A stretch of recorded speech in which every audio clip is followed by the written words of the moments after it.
As public servants, we have a duty to uphold the highest standards of integrity, and that includes being transparent about any gifts we receive, said Justin Trudeau, Prime Minister of Canada. Ironically, 10,584 kilometers away in Pakistan, it was only on the directions of the Lahore High Court that a religiously guarded state secret, i.e., the record of Toshakana gifts, was made public. The case had in fact reached the Lahore High Court through Right to Information, RTI, requests filed by two parties, in 2020 by a journalist Rana Khalid, and in 2021 by the Public Interest Law Association of Pakistan, PILAP. These RTIs were the tools used for government accountability, which eventually revealed that many prominent public office holders had enriched themselves through acquisition of expensive gifts during their time in office. These gifts are government treasures received by virtue of the position held by the recipient and are not personal assets. The release of this record caused a public outcry, with many people calling for greater accountability in the conduct of government officials. During all this political uproar for transparency, one thing that has escaped attention is the tax treatment of these gifts, which have been retained by the public officials by paying a negligible amount as consideration. These public officials are employees of the government, and in consideration of their services they draw a salary along with a number of perquisites, which are mostly taxable under the Income Tax Ordinance, 2001. The tax treatment of Toshakana gifts has escaped scrutiny. Any salary and perquisite received, whether or not convertible to money, by an employee from its employer is taxable under Section 12 of the Ordinance, and Section 13 provides the mechanism to determine the value of perquisites. Under Section 13(11), if any asset is transferred by the employer to an employee, the amount chargeable to tax also includes the fair market value of the asset determined as per Section 68 of the Ordinance. Section 68 clearly provides that the fair market value of any asset is the value that it would ordinarily fetch on sale or supply in the open market at that time. From a legal standpoint, the government should have performed a few tasks. Firstly, calculated the fair market value of the assets acquired by the public officials from the Toshakana. Secondly, reduced the fair market value by the minimal amount paid by the public officials to acquire the asset. And thirdly, added it to the salary of the public officials.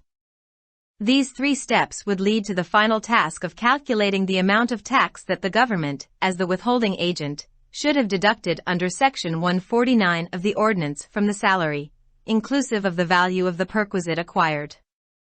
This leads us to three questions. The first, whether or not the government undertook the exercise of determining the fair market value of the asset in accordance with the dictates of the Ordinance. Second, whether or not additional tax was withheld from the salary of the public officials at the time they acquired the assets from the Toshakana. And third, whether the public officials, in cases where no tax was deducted by the government on the assets acquired from the Toshakana, voluntarily discharged their tax liability.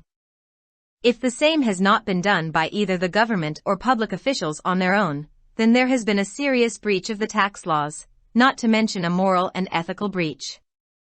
Such actions have resulted in serious loss to the public exchequer, especially at times where the country desperately needs revenue.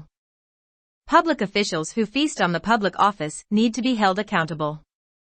Therefore, it is now incumbent upon the Federal Board of Revenue to initiate action immediately as per Section 122(5) of the Ordinance, which authorizes the FBR to amend the tax returns of the taxpayer on the basis of definite information that they have acquired.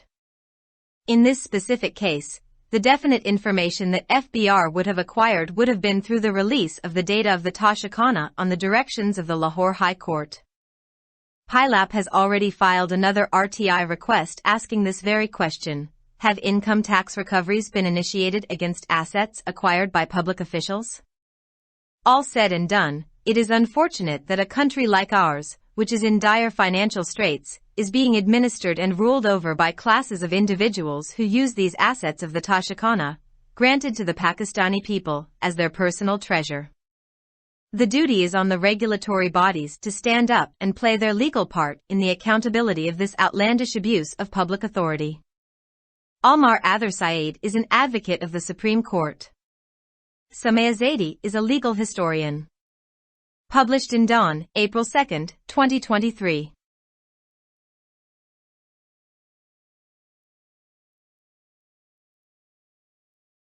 Subscribe our channel. Dawn Vocabulary. youtube.com/@dawnvocabulary. Canada के वज़ीर आज़म Justin Trudeau ने कहा कि सरकारी मुलाजमीन की हैसियत से हमारी जिम्मेदारी है कि हम दयानतदारी के आला तरीन मेयार को बरकरार रखें और इसमें हमें मिलने वाले किसी भी तोहफे के बारे में शफाफियत शामिल है। सितम ज़रीफ़ी ये है कि 10,584 किलोमीटर दूर पाकिस्तान में सिर्फ लाहौर हाई कोर्ट की हिदायत पर ही मजहबी तौर पर महफूज रियासती राज यानी तोशाखाना तहाइफ का रिकॉर्ड मंजर आम पर लाया गया। ये मामला दरअसल दो फरीकों की तरफ से दायर RTI दरखास्तों के जरिए लाहौर हाई कोर्ट पहुंचा था। 2020 में एक सहाफ़ी राना खालिद की तरफ से और 2021 में public interest law association of Pakistan PILAP की तरफ से। ये RTIs हुकूमती एहतसाब के लिए इस्तेमाल होने वाले औजार थे, जिससे बिलाखिर ये बात सामने आई कि बहुत से अहम सरकारी ओहदेदारों ने अपने दौर हुकूमत में महंगे तहाइफ के हुसूल के जरिए खुद को मालामाल किया था। ये तोहफे वसूल कुनिंदा के ओहदे की बुनियाद पर हासिल होने वाले सरकारी खजाने हैं और ज़ाती असासे नहीं हैं। इस रिकॉर्ड के इजरा ने अवामी एहतजाज को जन्म दिया। बहुत से लोगों ने सरकारी ओहदेदारों के तर्ज अमल में ज़्यादा से ज़्यादा एहतसाब का मुतालबा किया। शफाफियत के लिए इस सारे सियासी हंगामा आराई के दौरान एक चीज़ जो तवज्जो से दूर रही है, वो है उन तोहफों के साथ टैक्स ट्रीटमेंट जो सरकारी ओहदेदारों ने गौर के तौर पर मामूली रकम अदा करके अपने पास रख लिया है। ये सरकारी अफसरान हुकूमत के मुलाजमीन हैं और उनकी खिदमात को मद्देनज़र रखते हुए उन्हें तनख्वाह के साथ साथ कई मुराद भी मिलती हैं जो ज़्यादातर इनकम टैक्स ऑर्डिनेंस 2001 के तहत काबिल टैक्स हैं। तोशाखाना तोहफे का टैक्स ट्रीटमेंट जांच पड़ताल से बच गया है। ऑर्डिनेंस की दफ़ा 12 के तहत किसी मुलाजिम को इसके आजिर की जानिब से वसूल की जाने वाली कोई भी तनख्वाह और मुआवजा, चाहे वो रकम में तब्दील हो या ना हो, काबिल टैक्स है और सेक्शन 13 इसकी कीमत का तयन करने का तरीक़ाकार फराहम करता है।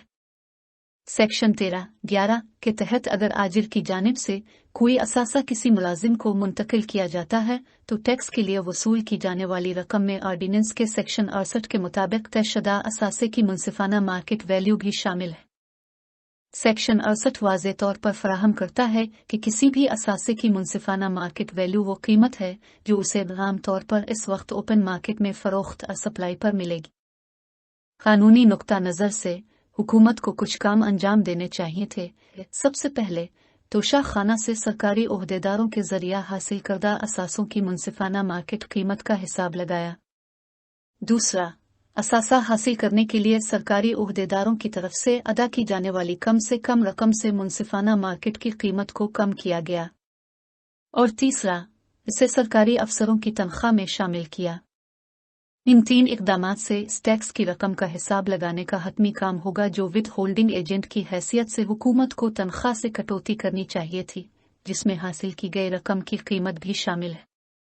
यह हमें 3 सवालात की तरफ ले जाता है। पहला, क्या हुकूमत ने ऑर्डिनेंस के अहकामात के मुताबिक असासे की मुनसिफाना मार्केट कीमत का तयन करने का अमल शुरू किया है या नहीं। दूसरा ये कि तोशाखाना से असासे हासिल करने के वक्त सरकारी एहलकारों की तनख्वाह से इजाफी टैक्स रोका गया था या नहीं। और तीसरा, क्या सरकारी अफसरान ऐसे मामलात में जहां तोशाखाना से हासिल करदा असासों पर हुकूमत की तरफ से कोई टैक्स कटौती नहीं की गई थी, रज़ाकाराना तौर पर अपनी टैक्स जिम्मेदारी अदा की है। अगर ऐसा हुकूमत और सरकारी हुक्काम ने खुद नहीं किया है तो टैक्स कवानीन की संगीन खिलाफ वर्जी हुई है। इखलाकी और इखलाकी खिलाफ वर्जी का जिक्र नहीं करना चाहिए। इस तरह के इक़दामात के नतीजे में सरकारी खजाने को शदीद नुकसान पहुंचा है, खास तौर पर ऐसे वक्त में जब मुल्क को महसूलात की अशद ज़रूरत है। सरकारी ओहदे पर खाना खाने वाले सरकारी ओहदेदारों को जवाबदेह होने की ज़रूरत है। लिहाजा अब फेडरल बोर्ड ऑफ रेवेन्यू की जिम्मेदारी है कि वो ऑर्डिनेंस के सेक्शन 1225 के तहत फौरी तौर पर कार्रवाई का आगाज़ करे, जो FBR को यह इख्तियार देता है कि वो टैक्स दहिंदगान के टैक्स गोशवारों में उनके हासिल करदा मालूमात की बुनियाद पर तरमीम करे। इस मखसूस मामले में FBI ने जो मालूमात हासिल की होंगी वो लाहौर हाई कोर्ट की हिदायत पर तोशा खाना का डेटा जारी करने के जरिए हासिल की जाएंगी। PILAP ने पहले ही एक और RTI दरखास्त दायर की है जिसमें ये सवाल पूछा गया है क्या सरकारी ओहदेदारों के जरिए हासिल करदा असासों के खिलाफ इनकम टैक्स की वसूली शुरू की गई है। जो कुछ कहा और किया गया ये बदकिस्मती की बात है कि हमारे जैसे मुल्क जो शदीद माली मुश्किलात का शिकार है इसका इंतज़ाम व इन अफराद के एक तबके के ज़ेर इंतज़ाम चल रहा है जो पाकिस्तानी अवाम को दिए गए तोशा खाना के इन असासों को अपने ज़ाती ख़जाने के तौर पर इस्तेमाल करते हैं। रेगुलेटरी इदारों की जिम्मेदारी है कि वो खड़े हों और अवामी इख्तियारात के इस बेरहमाना गलत इस्तेमाल के एहतसाब में अपना कानूनी किरदार अदा करें। अमार अथर सईद सुप्रीम कोर्ट के वकील हैं। सम्या ज़ैदी एक कानूनी मुअर्रिख हैं। अखज़ शुदा बतारीख 2 अप्रैल 2023।